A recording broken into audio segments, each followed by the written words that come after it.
What is going on, guys, and welcome back to another video. In this one, we are going to be talking about the 8 main reasons why fitness coaches fail. All right, I've been a fitness coach full-time for 3 years now. I quit my job, dropped out of school to build my fitness coaching business.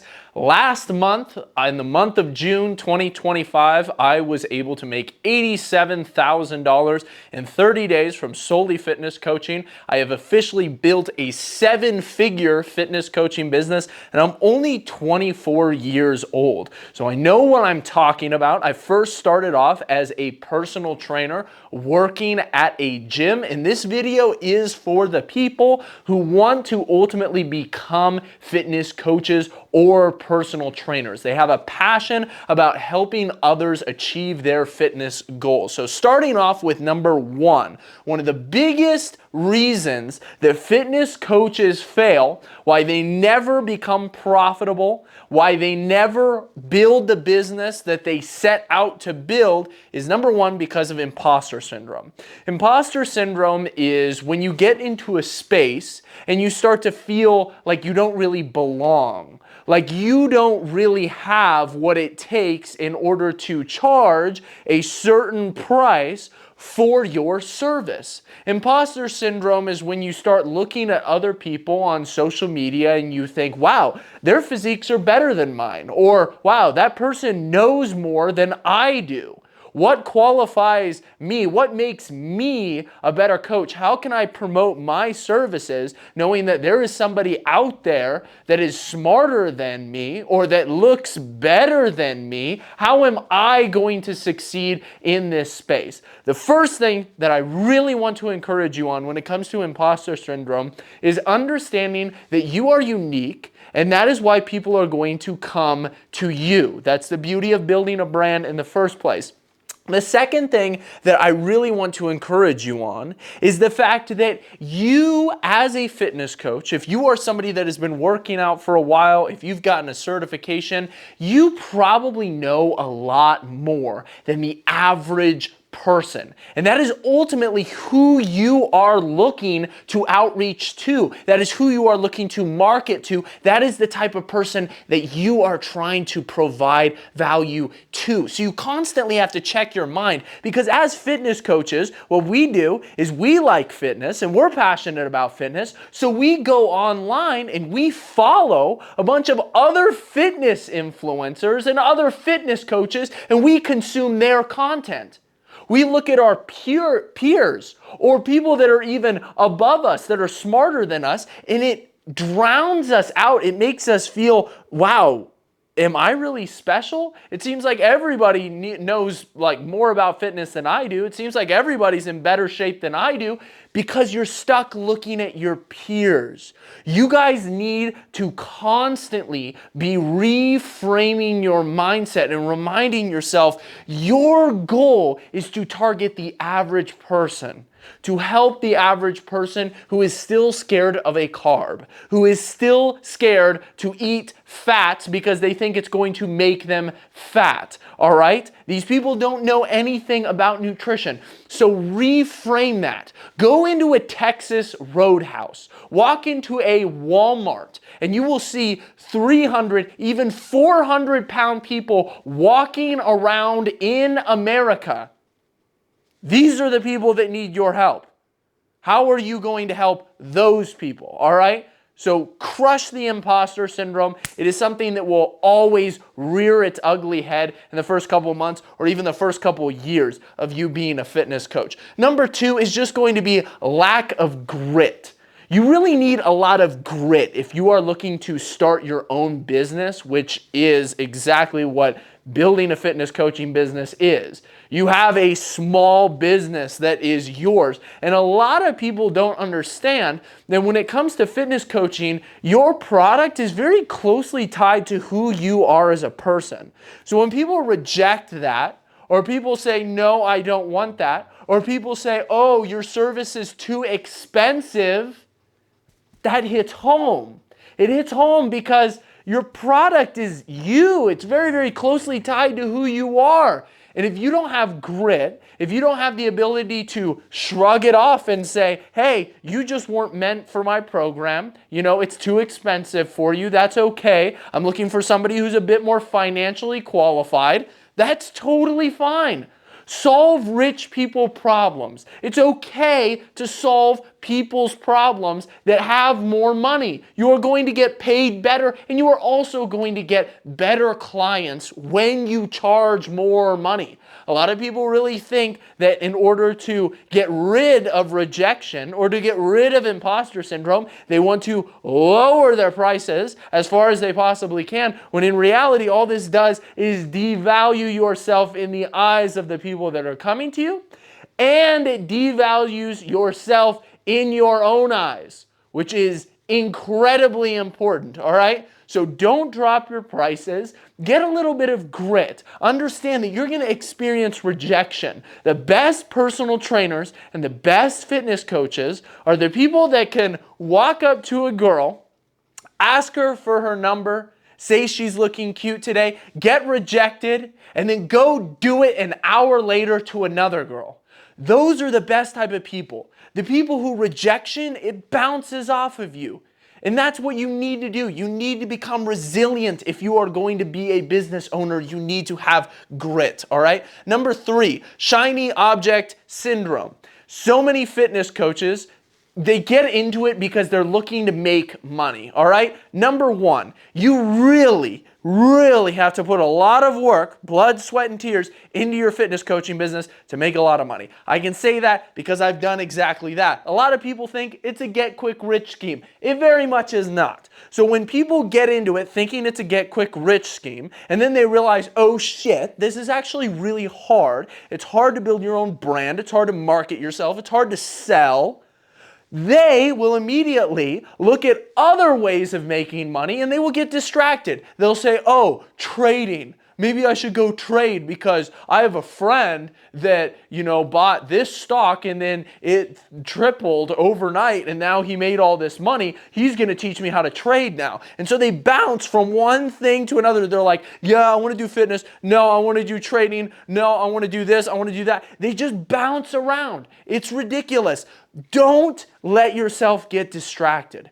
Stay focused. Set your timelines far out. Set your goals far out. I always tell everybody my goal is to be the old jacked guy, because all of the old people that I know that are fat tell me, Brandon, just wait till you're my age. All your muscle is going to turn to fat and then you're going to be super out of shape because it's hard for us to stay into shape and our bodies just don't work the same. That's bullshit. I'm going to be shredded as fuck when I'm older. That is my goal. I'm thinking far into the future. You need to do the same thing, and you can't get distracted by these other things that are promising overnight results, which, trust me, when you get into it, they most definitely do not get you these crazy quick money results. All right, number 4, a lot of people fail. A lot of people fail as fitness coaches because they don't treat it like a job.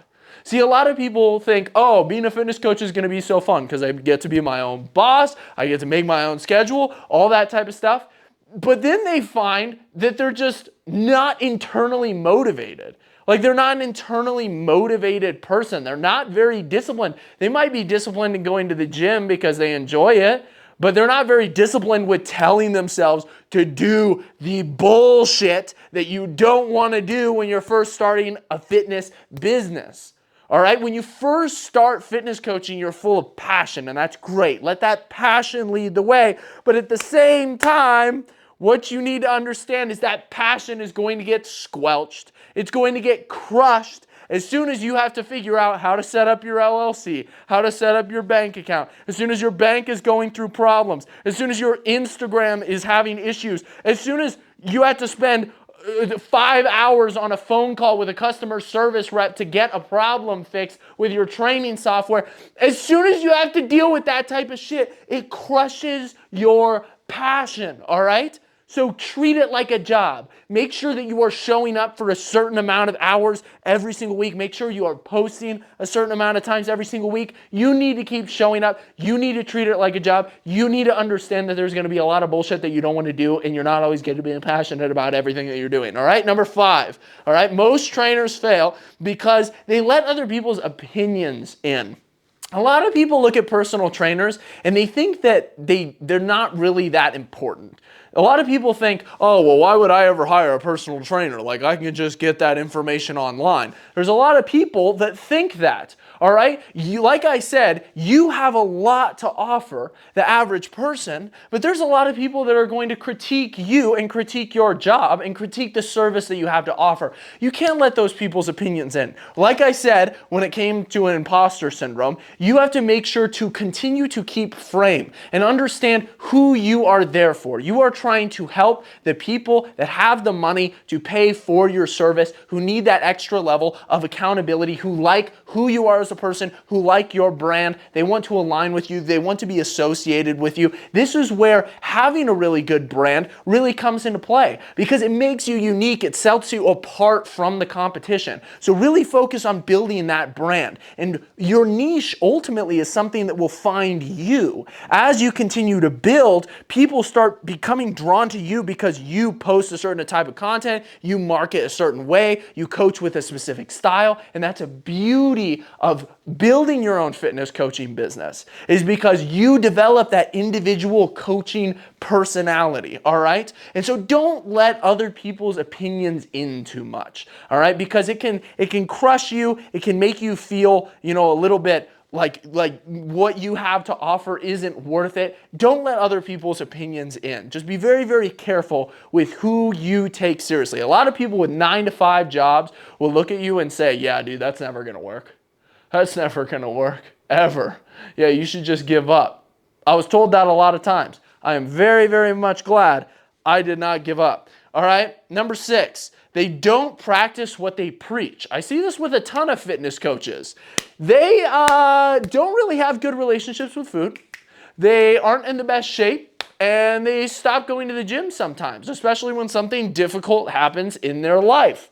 They themselves are not super consistent with the gym and nutrition, so when they tell other people, hey, you need to be consistent with nutrition and training even when shit gets tough, they are being hypocrites because they do not practice what they preach. This will eat you from the inside as a fitness coach. You need to be living in congruence. The words that come out of your mouth should be lessons that you are also applying in your own life as a coach. It's very, very important. Number 7, work-life balance is a reason why a lot of fitness coaches fail. Guys, you are a small business owner. As a fitness coach, you own your own business. Your job is to market that business. Your job is to get your name out there.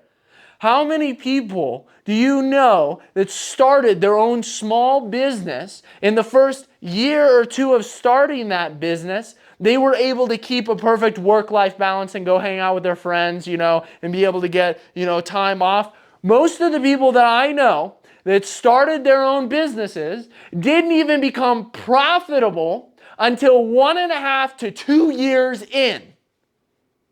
1.5 to 2 years to become profitable with their small business. And most of the businesses that people run, people have to go into debt like crazy. They have to take out massive loans. Think about starting a gym. Think about starting a window washing service. Think about having to spend tens of thousands of dollars to get equipment that is going to get your business up and running. That's the type of businesses that other types of small businesses that other people are running. You're running a fitness coaching business. Like, it's very low overhead. You might want to invest in a mentorship, to have people that are going to teach you how to sell, how to productize, how to be a better coach. You're going to invest in certifications, but at the same time, it's low overhead. It's not that big of a risk. Like, you have to understand that when you start a small business, your work-life balance is probably going to be trash for 1, 2, maybe even 3 years. I personally felt underwater the first entire year that I started my fitness coaching business, all right?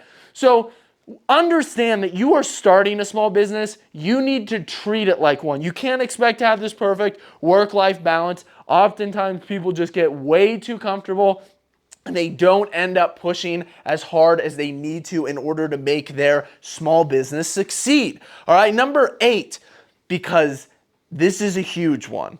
Most fitness coaches will fail because they don't get good at sales. This is the reason why most personal trainers and fitness coaches that get certified end up quitting within a couple months. Because they go to a gym and then they realize, oh, I have to sell. I didn't realize that I couldn't just like be in the gym and like hang out and talk to people and make money. Yeah, you have to sell and you got to become damn good at it. You got to be a good salesman. But the beauty behind having your own fitness coaching business is you are the product. You get to build the product. You get to build the brand, and then you get to sell that product. That's awesome, because if you make a good product, you should be on fire. You should love the selling because you're trying to get it out there to help as many people as possible. That's what gets you conviction, all right? You have to understand that most personal trainers don't get good at sales. They don't stay in the game long enough to get good at sales. Getting good at sales is one of the most high leverage skills that you can ever learn. Ever. It's incredible. Understand how people's brains work. Understand how to walk them through objections. Understand how to frame them. Like really, really dive into the sales side of things when you become a coach. And if sales isn't for you, well, it wasn't for me either when I first started out. I can tell you that very much. I just had a passion for fitness and I had a passion to not work at a fucking 9 to 5 for the rest of my fucking life. All right? That was what I was passionate about. Not working at a 9 to 5, and I was passionate about fitness. I didn't want to sell. I wasn't the biggest fan of sales when I first learned that I had to go in and actually hop on phone calls with people and try to sell them over the phone. I wasn't that good at it. But once you get good at something, you start to become passionate about it. You start to build up that passion. So go get good at sales, get good at selling, get good at branding, productization, and all that type of stuff. Now, if you're interested in joining a community that is a full blueprint of how I scaled my fitness coaching business to 7 figures over the past 3 years, I'm going to go ahead and leave a link down in the pinned comments as well as in the description. If you guys are interested in joining Empire Blueprint, we help fitness coaches scale their fitness coaching businesses from $0 to $10,000 to $20,000 per month. If you guys want the entire full blueprint of how I built my business, as well as Dylan O'Brien, OB Health Fit, make sure to go check that out in the description. Drop a like on the video if you enjoyed, and I will see you guys all in the next one. Peace.